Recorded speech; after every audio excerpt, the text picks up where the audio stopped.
All right, we'll start with the opening statement. Day 6, some really physical play. Guys are doing a really good job of using their hands, striking. There's some high-speed collisions going on, which is good. There's a good back-and-forth battle right now. We're still kind of juggling some guys in position and juggling some guys, juggling some guys through rotations-wise, which has been really good.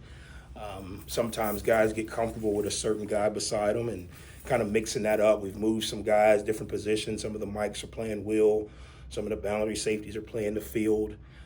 This is a big week for us. This is kind of the full week of camp. We can put the pads on now. You got to string consistent days together. So it's been really good. We're starting to get a lot of situational work in, which is good. Sometimes you practice and you really just kind of run plays, but now we're getting into situational work and situational awareness. When do you give? When do you take? When do you bend at the defense? When do you break? We got to have it and come up with a big play? So been really good. Still got a lot of work to do. Nowhere near the level of consistency that we need. When you got a good team, it should be some back and forth.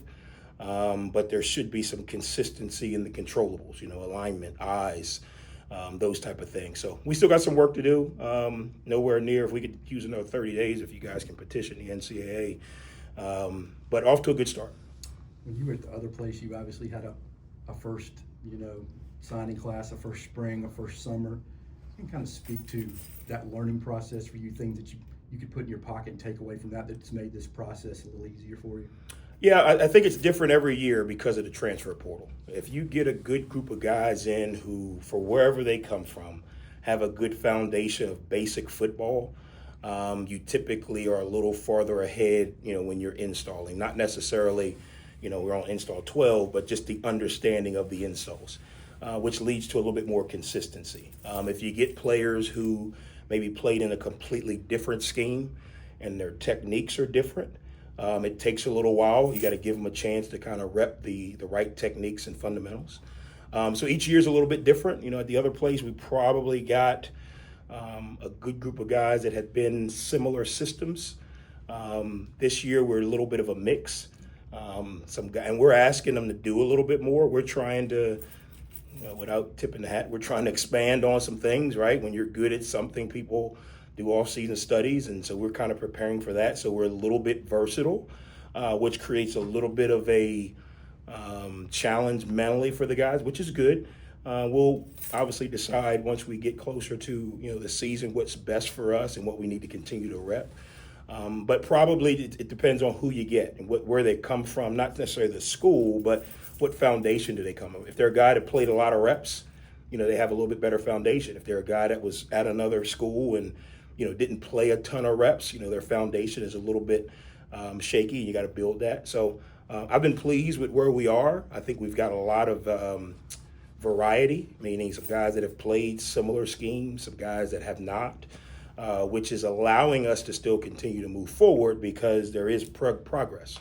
Now we just got to make sure that we don't leave the wrong guys, if that makes sense. If a guy is going to be a guy who can play for us, we got to make sure he continues to progress. Doesn't have to progress at the same rate, but he's got to continue to progress. I know you said at the end of last week that it's hard to gauge some of the units when you don't have the pads on, especially both lines. What have you seen now that you do have the pads on? Yeah, the O-line, D-line battle is real. That D-line that we're going against every day, it makes you dang near be perfect from an O-line perspective. And I think that's going to help us. The O-line, when we get certain 5 guys in there, looks a little more solid than some other 5. That will help us here, at the end of the week, kind of determine, okay, who sits in, the front of the bus, who sits in the back of the bus, for figuratively speaking. But right now, that battle continues to be good because we do have the pads on. So there is some physicality, there is some knockback. There is some opportunities where we're getting some holes in the run game. It also kind of puts the DBs in a little bit of a, all right, I got to be on my deal because one play may be a sack, one play may not get home and I got to cover it a little longer. So the pads have helped with the front 7, and I like what I'm seeing.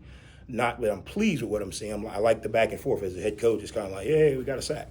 Wait a minute, that's our team. Hey, we busted a run. Wait a minute, that's our team. So a little bit of back and forth is good. I guess, what does Ian Foster mean to that defense, especially in the 4-2-5 that Coach Seymour likes to run? Yeah, the nickel is the hardest position to play in this defense because you got to be basically a will linebacker and a DB. You got to be able to fit the run. You got to be able to blitz off the edge, and you got to be able to cover when we play man. And typically, the guy you're covering is a slot receiver who's on the faster side, a little more wiggle, a lot more field space to cover. So Ian has done a phenomenal job of all of it. He's taken the leadership role. I would make the argument he's probably one of the best players on the team just because of the versatility, just because of his experience. This is his third year in the system. So it helps a little bit because he's got some bank reps. He's played in competitive games. Some of the things that are new to some other guys are kind of recall to him, even if we didn't run it a ton last year, but we ran it a little bit or at least introduced it. So he's done a really good job. I couldn't be more proud of his overall growth. He's doing phenomenal in the classroom. His brother's on the team now, so he's kind of like the big brother. He's like, you're soft, get in line, get back up. So he's hard on him, but it's good because he sees him making plays. He sees him continuing to sustain throughout practice. So it's been good, been really good. Have you seen any guys kind of come behind him for depth purposes in that role? Yeah, Malik Caswell stepped up. He's a guy that didn't play a lot last year. I want to say he redshirted maybe.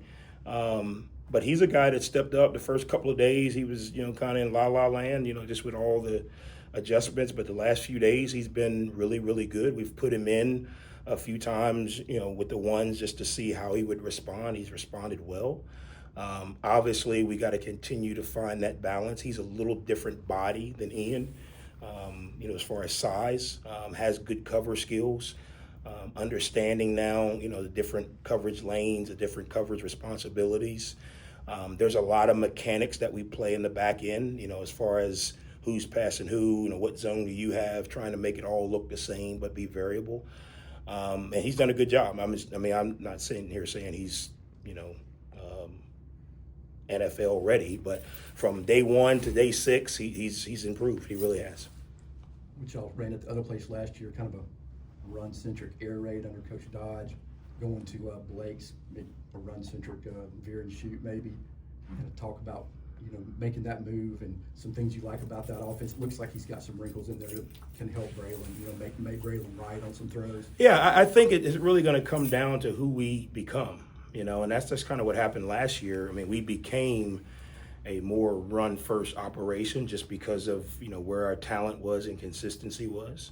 I think, again, you look at it, there's a lot of times that we call passes or RPOs and you get it handed off, so that kind of bumps your run numbers up. Very similar with, Coach Anderson and what we're doing. There's some RPO stuff that if you got the right defense, you could have 4 RPOs, maybe 4 runs. But I do think we're going to have the ability to throw the ball. And we'll see as we continue to develop this O-line. You can talk about throwing it and all these things, but you got to be able to protect. Same thing with the run. We've got some guys, up front who can move some people. The consistency of it, the variables right now as far as, are you blocking 4 down, 3 down, are you blocking blitz, no blitz. Right now we're kind of just installing, and then we'll kind of go back and say, okay, hey, we're really good at this. There's some things you install just because you're not playing your defense that we probably wouldn't run that play versus blitz, or we probably wouldn't run this play versus 4 down. But from an install perspective, every play should be blocked. It may not be the best play. Just trying to see if the guys can figure it out. Hey, it's not the best look, but what's the best combination to at least get it started? We've done that some. We need to be a little more consistent. Anything else? Thanks, guys. Good